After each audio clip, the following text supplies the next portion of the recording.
Bonjour à tous, chevaliers et futurs chevaliers du zodiaque, et bienvenue dans les défis du cosmos. Dans cette première vidéo d'introduction, je vais vous présenter un peu ma chaîne, le concept, et surtout je vais vous présenter mon livre Agir et penser comme un chevalier du zodiaque. Donc il y a un petit peu moins d'un an, j'ai sorti un livre qui s'appelle Agir et penser comme un chevalier du zodiaque aux éditions de L'Opportun. Ce livre, concrètement, qu'est-ce que c'est? C'est un livre qu'on peut classer dans la catégorie développement personnel, confiance en soi, dépassement. Parce que clairement, c'est ce que représente de toute façon les chevaliers du zodiaque, hein, le dépassement de soi.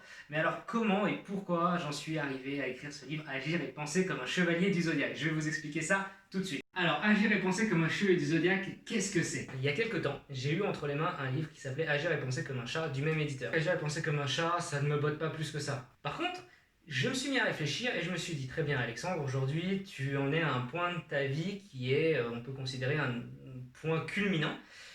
Et le plus intéressant, c'est pas où tu es arrivé, mais comment tu y es arrivé. Grâce à quoi, grâce à qui, comment. Alors oui, les parents contribuent grandement à notre développement personnel. On peut aussi considérer les professeurs d'école comme ayant contribué grandement au développement personnel. J'ai réfléchi et je me suis dit, attends Alexandre, tu fais partie de cette génération qu'on appelle la génération Club Dorothée. Et on a été dopé avec quoi les amis? On a été dopé avec du Dragon Ball Z, du Nicky Larson, du Ranma 1/2 et surtout des Chevaliers du Zodiaque. Moi je me souviens de quelque chose, c'est que je me levais tous les matins, très très tôt, regarder chaque manga, chaque animé japonais qui passait au Club Dorothée. C'était incroyable. Plus on a grandi, et moins on avait la motivation de se lever aussitôt pour faire quoi que ce soit.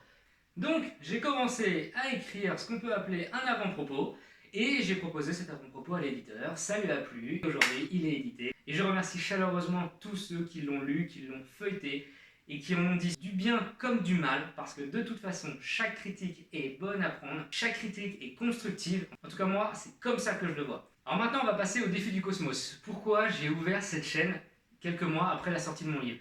Pour moi, c'est simple. Les défis du cosmos, c'est un peu comme le service après-vente de mon livre. Il y a des thèmes, il y a des sujets dans mon livre que j'aimerais aborder et surtout le partager avec vous, avoir votre ressenti, mais pas que. À chaque vidéo, assez courte, je pense 5 à 10 minutes, je vais mettre en avant un aspect de mon livre qu'on va retrouver dans les Chevaliers du Zodiaque.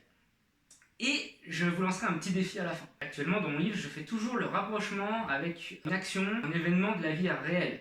Je vous défierai d'agir comme un chevalier du Zodiaque ou un autre personnage. C'est là qu'on en vient au titre Les défis du cosmos. Pourquoi je n'ai pas continué à appeler cette chaîne Agir et penser comme un chevalier du Zodiaque? Tout simplement parce que je trouvais ça réducteur. Les différents thèmes que j'aborde dans Agir et penser comme un chevalier du Zodiaque, on peut aussi les retrouver dans d'autres mangas et dans d'autres animés japonais. Là-dessus, je suis d'accord avec vous, les Chevaliers du Zodiaque englobent énormément de valeurs, mais pas que. Moi, je pense à Ranma 1/2, je pense à Nicky Larson, je pense même à Ken le Survivant. C'est vous dire à quel point on peut trouver de tout dans ces animés japonais, qui sont bien plus profonds que ce que voulaient nous faire croire à l'époque les médias, et même encore aujourd'hui, il y a certaines réticences de la part du grand public. Dragon Ball, c'est pour les gamins, les Chevaliers du Zodiaque, ça gueule de partout. C'est ce que j'entends aujourd'hui lorsque je vais demander à quelqu'un. C'est en tout cas ce qui ressort le plus aujourd'hui lorsque je vais interroger une personne dans la rue ou parmi mon entourage. Les mangas, les animés japonais, c'est stupide, c'est idiot, ça ne véhicule aucune valeur. Donc, les défis du cosmos, je vais vous défier et vous allez aussi me défier et je vais m'auto-défier afin d'atteindre le statut de chevalier d'or. On pourrait croire que je suis déjà un chevalier d'or parce que j'ai écrit un livre en différentes parties, c'est-à-dire que vous êtes apprenti, vous êtes chevalier de bronze, vous devenez chevalier d'argent et au final vous êtes chevalier d'or. Et je vous dirais que oui, au moment où j'ai écrit ce livre, j'étais chevalier d'or. Puis s'est passé quelque chose, un événement cataclysmique, une catastrophe qui a remis en question toutes mes valeurs, tout ce en quoi je croyais. Et c'est pour ça, je me suis dit, on va ensemble gravir tous ces échelons. Et c'est le bon moment pour moi de redevenir un chevalier d'or, de me construire une nouvelle armure plus solide que l'armure que j'avais à l'époque. Un jour, peut-être que je vous raconterai ce qui s'est passé. Au fur et à mesure de mes vidéos, vous allez apprendre à mieux me connaître, à me faire confiance, parce que forcément au début, c'est pas très facile de vous dire, non mais il sort d'où celui-là? Il veut nous parler de développement personnel, il veut nous parler de confiance en soi, il veut nous parler d'estime et de surpassement, mais c'est qui? C'est qui concrètement? Moi, je vois quelqu'un comme ça, je l'écoute pas forcément. Donc au fur et à mesure des vidéos, je vous raconterai un petit peu mon parcours, le chemin que j'ai parcouru. Pas forcément le point où j'en suis aujourd'hui, parce que le plus important, ce n'est pas le point d'arrivée de votre vie, mais la façon dont vous y arrivez. Avec ce livre, je vous propose de suivre un chemin. À vous de l'emprunter ou pas. En parallèle de ma chaîne YouTube, Les Défis du Cosmos, il y a aussi mon compte Instagram qui porte le même nom.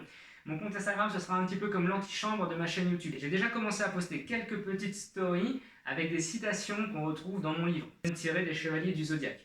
Et avec cette citation-là, j'essaie d'apporter une vision un peu de développement personnel. Ces petites stories seront en fait en quelque sorte des petits teasers, des petits trailers de ce que je vais aborder ensuite plus en détail avec vous dans mes vidéos. On peut donc en déduire que la prochaine vidéo que je posterai va avoir un rapport avec les femmes. C'est un sujet pour moi extrêmement important. Il y a un manga que j'adore, c'est Ranma 1/2. En 2 phrases, Ranma 1/2, c'est quoi? C'est un homme qui devient une femme, c'est une femme avec l'esprit d'un homme. Ce qu'on pourrait appeler la cause LGBTQ+, tout simplement.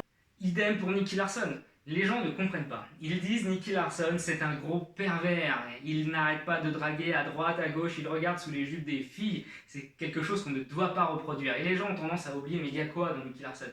Dans Nicky Larson, à chaque fois qu'il va faire un geste obscène, il va se prendre un coup de massue gigantesque. Alors l'enfant qui regarde Nicky Larson, qui regarde City Hunter, pour ceux qui préfèrent le terme City Hunter, ils vont retenir quoi? Ils vont retenir que si tu te comportes comme ça avec une nana, tu vas tout simplement te prendre un coup de massue de 100 tonnes sur la tronche. Ni plus, ni moins.